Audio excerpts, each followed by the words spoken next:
آج کے اس ماحول میں جہاں عالمی سطح پر کشیدگیاں بڑھ رہی ہیں، سرحدی سیکیورٹی سخت ہو رہی ہے اور تجارتی تنازعات شدت پکڑ رہے ہیں، اگر میں آپ کو یہ بتاؤں کہ دنیا میں 5 ممالک ایسے ہیں جہاں کہیں لوگ اپنے گھروں میں تالے نہیں لگاتے تو کہیں پولیس ہتھیار نہیں رکھتی اور کہیں والدین اندر دکان میں شاپنگ کرتے رہتے ہیں اور بچے آرام سے باہر پرام میں سو رہے ہوتے، تو آپ کو حیرانی ہوگی اور آپ چاہیں گے کہ میں جلدی جلدی ان 5 ممالک کے نام بتا دوں۔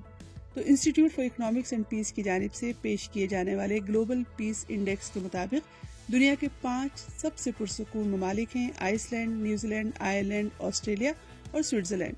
بی بی سی نے جب ان ممالک کے مقامی لوگوں سے بات کی تو انہوں نے بتایا کہ ان کی حکومت کی پالیسیز اور ثقافت نے کس طرح روزمرہ کی زندگی کو متاثر کیا ہے اور سکون اور اطمینان کا احساس پیدا کیا ہے۔ ان 5 ممالک کی طرز زندگی، حکومتوں کی وہ پالیسیز جن کے نتائج میں عوام ایک پرسکون اور سیکیور زندگی گزار رہے ہیں، اسی کے بارے میں ہے آج کا بی بی سی ریڈز۔ تحریر ہے بی بی سی ٹریول کی میری ساتھی لنڈسے گیلوے کی اور میں ہوں خدیجہ عارف۔ آپ سن رہے ہیں بی بی سی ریڈز۔ پرامن ممالک کے انڈیکس میں جو ممالک تقریباً 2 دہائیوں سے سر فہرست رہے ہیں، اس سال بھی وہی ہیں اور ان کا سر فہرست ہونا یہ ظاہر کرتا ہے کہ پرامن پالیسیز کے طویل المدتی اثرات کتنے مستحکم ہو سکتے ہیں۔ سب سے پہلے آئس لینڈ کی بات کرتے ہیں۔ آئس لینڈ سن 2008 سے مسلسل پہلے نمبر پر ہے۔ یہ بدستور دنیا کا سب سے پرامن ملک ہے جو تحفظ اور سلامتی، تنازعات اور فوجی اخراجات کے تینوں اہم شعبوں میں سب سے آگے ہے۔ رواں سال اس نے مزید 2% بہتری ریکارڈ کی اور دوسرے نمبر پر آنے والے ملک سے فاصلہ اور بڑھا لیا ہے۔ آئس لینڈ میں پیدا ہونے والی انگا روس دوتی اور انٹرپریٹ ٹریول نارتھ یورپ کی جنرل مینیجر ہے۔ وہ کہتی ہیں کہ اگرچہ آئس لینڈ کا سرد موسم ہمیشہ محفوظ ماحول کا احساس نہیں دلاتا، لیکن یہاں کی کمیونٹی اس کمی کو پورا کر دیتی ہے۔ وہ کہتی ہیں کہ آپ رات کو اکیلے گھر سے باہر نکل سکتے ہیں، آپ دیکھیں گے کہ بچے کیفے یا دکانوں کے باہر پرام میں آرام سے سو رہے ہوتے ہیں اور والدین اندر کھانے یا خریداری میں مصروف ہوتے ہیں، یہاں تک کہ پولیس بھی ہتھیار نہیں رکھتی۔ انگا کہتی ہیں کہ خواتین کے تحفظ میں آئس لینڈ کی دنیا بھر میں مشہور منفرد جینڈر ایکوالٹی کی پالیسیز اہم کردار ادا کرتی ہیں۔ برابری کے مواقع اور مضبوط سماجی نظام سب کے لیے ایک محفوظ اور منصفانہ معاشرہ بناتا ہے۔ وہ کہتی ہیں کہ مسافروں کو بھی یہاں کی روزمرہ کی سرگرمیوں میں شامل ہو کر یہاں کے امن و سکون کا احساس ہوتا ہے۔ ان کا کہنا ہے کہ آپ جیو تھرمل پول میں تیرنے جائیں اور اجنبی لوگوں سے ہاٹ ٹب میں بات چیت کریں، کسی پہاڑ پر چڑھیں، چاہے ماؤنٹ ایسیا ہو یا ہائی لینڈز کا کئی دنوں کا ہائیکنگ کا سفر۔ اصل آئس لینڈ آپ کو یہاں کی پھلتی پھولتی موسیقی، آرٹ اور اہم مقامات سے دور فطرت کے مناظر اور ہر طرح کے موسم میں دیکھنے کو ملتا ہے۔ آئس لینڈ کے بعد بات آئرلینڈ کی۔ آئرلینڈ اگرچہ 20ویں صدی کے اواخر میں تنازعات کا شکار رہا، لیکن آج کا آئرلینڈ امن و سلامتی کو سب سے زیادہ اہمیت دیتا ہے۔ اس ملک نے ہر سال اپنی فوجی سرگرمیوں میں کمی لا کر نمایاں کامیابی حاصل کی ہے اور ان ممالک میں شامل ہے جہاں گھریلو اور بین الاقوامی تنازعات سب سے کم ہیں۔ معاشرتی تحفظ اور سلامتی میں بھی یہ ٹاپ 10 ممالک میں ہے جہاں جرائم اور تشدد کی شرح سب سے کم ہے۔ امن و سکون کا یہ احساس پورے ملک میں دیکھا جا سکتا ہے۔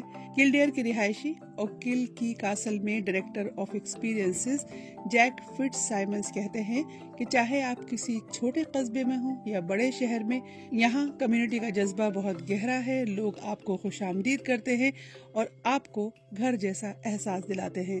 ان کے مطابق مضبوط سماجی سہولتیں اور کمیونٹی ویلفیئر پر توجہ سماجی غیر برابری اور تناؤ کو کم کرتی ہے۔ ان کا کہنا ہے کہ یہ وہ جگہ ہے جہاں لوگ ایک دوسرے کا خیال رکھتے ہیں، آپ اجنبی سے مدد مانگیں تو وہ آپ کے لیے بڑھ چڑھ کر کوشش کرتا نظر آئے گا۔ عالمی سطح پر آئرلینڈ اپنی فوجی غیر جانبداری کے موقف پر قائم ہے۔ یہ یورپ کے ان 4 ممالک میں سے ایک ہے جو نیٹو کا رکن نہیں ہے اور تنازعات کے حل کے لیے سفارتکاری کو ترجیح دیتا ہے۔ فٹز سائمنز کہتے ہیں کہ مجھے آج بھی اس بات پر حیرت ہوتی ہے کہ یہاں آنے والے آئرش عوام کی دوستانہ فطرت پر اتنے حیران کیوں ہوتے ہیں۔ ہمارے لیے یہ نیچرل سی بات ہے کیونکہ مہمان نوازی ہماری ثقافت کا حصہ ہے۔ آئرلینڈ کی سکون بھری فضا دل کو بھی سکون دیتی ہے۔ فٹز سائمنز کے مطابق یہاں آپ کو ہر وقت قریب ہی کوئی قلعہ،